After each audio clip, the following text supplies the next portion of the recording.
ҷудоиталабони таҳти пуштибонии Русия мегӯянд аз Чирокино ва манотиқи атрофи он дар соҳили баҳри Азов хориҷ мешаванд.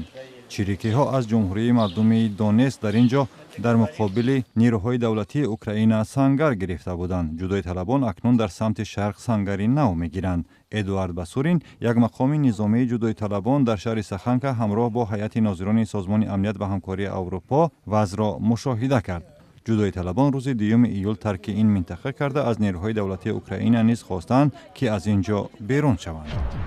шаҳрдори Қазон, пойтахти ҷумҳурии Татаристони Русия, аз сокинон барои гузоштани номи як кӯча ба исми раиси ҷумҳури Қазоқистон Нурсултон Назарбоев узр хост. дар пайи табдили исми кӯчаи Эсперанто ба Назарбоев, ҳудуди 5000 сокин бо имзои як петитсия ин қарорро зери суол бурданд.